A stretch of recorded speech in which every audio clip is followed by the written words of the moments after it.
Hey, everybody, this is Jake. Thanks for being here. We're continuing with the series Practicing the Kingdom.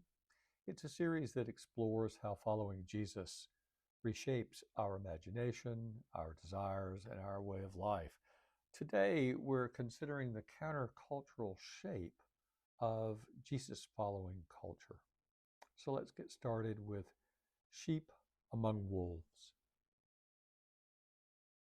When she was a schoolgirl, my mother attended a mandatory mass rally in Linz, Austria. Schools had canceled classes. Teachers and administrators organized all the students and ordered them to march toward City Hall. Many of the children lined the approaching streets.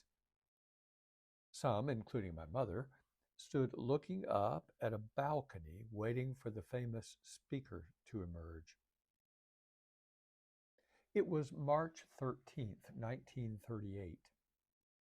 Nazi Germany had just annexed Austria. Hitler had returned to his hometown for a triumphant speech. Between 60,000 and 80,000 people roared with approval. 2 days later, Hitler spoke at the Hofburg Palace in Vienna. There, he was cheered by nearly 250,000 people. 6 years later, the Nazis had imprisoned my mother in a Mauthausen concentration camp. You don't have to be the child of a Holocaust survivor to find this story chilling. And like me, you've probably wondered how the Germans and the Austrians had so willingly, even enthusiastically, followed such an evil person into genocide and war. To be sure, there were frighteningly wicked, sadistic individuals among the ranks of the SS and the Gestapo.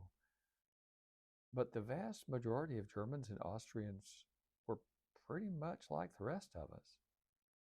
Decent people groping their way toward the good life.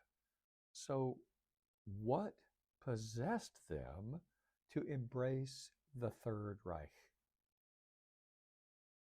In the decade following the Second World War, the philosopher Erich Hofer pointed to the emotional and spiritual condition of the German and Austrian people prior to Hitler's rise to power. The citizens of these countries yearned for a good life that seemed out of their reach.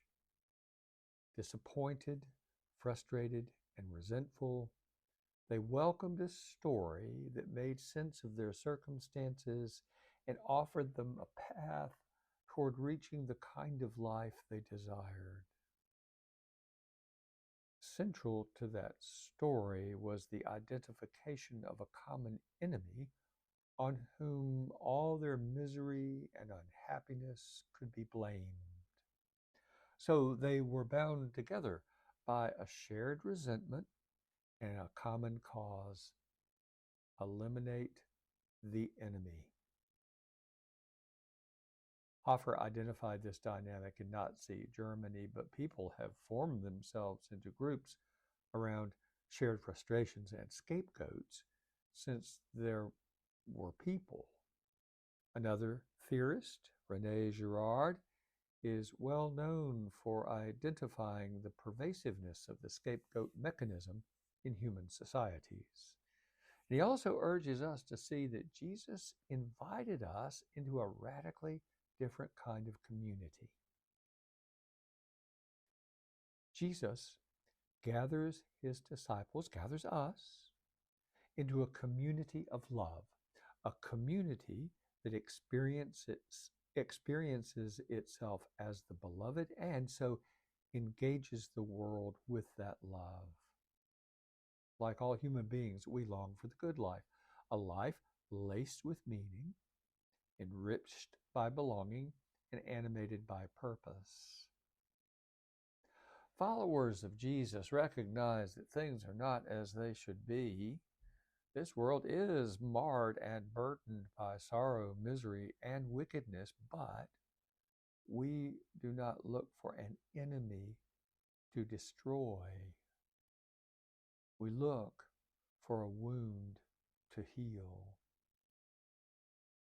To echo Tish Harrison Warren, our way of being in the world makes Christian community profoundly countercultural, even weird.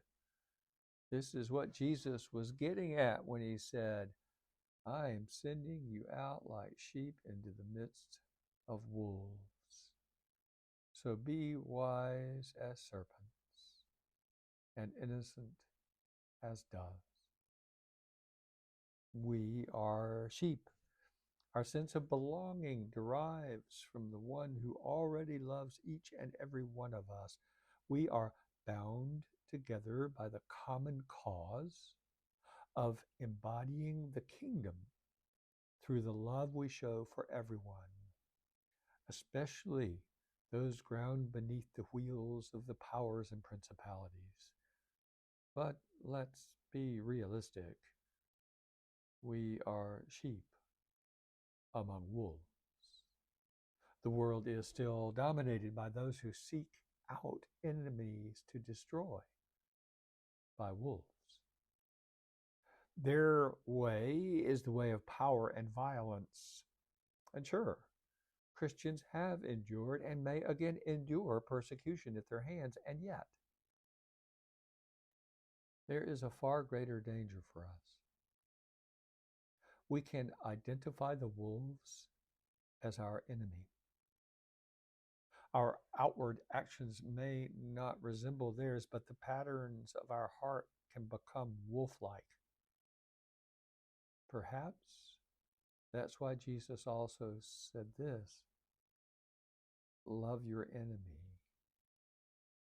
In other words, others may see you as and treat you as an enemy. Don't return the favor. Stanley Hauerwas and Will Willimon put it this way, the cross is a sign of what happens when one takes God's account of reality more seriously than Caesar's.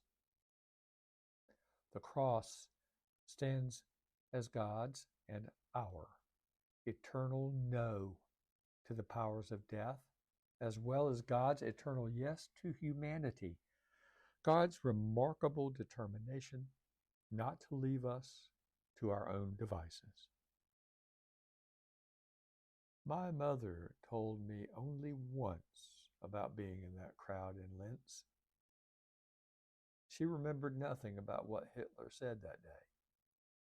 It wasn't like a celebrity sighting for her, more like a dull school assembly, not exactly a highlight. 6 years later, the triangle affixed to her Mauthausen uniform designated her crime. Antisocial element. Let's turn now to the spiritual practice for this week. You'll find it in the Substack that was sent to your inbox, or if you're listening at Apple Podcasts or at Spotify, you'll find it in the show notes for both of those platforms. Anyway, that's it for now, my friends. Until next time, be well and God bless.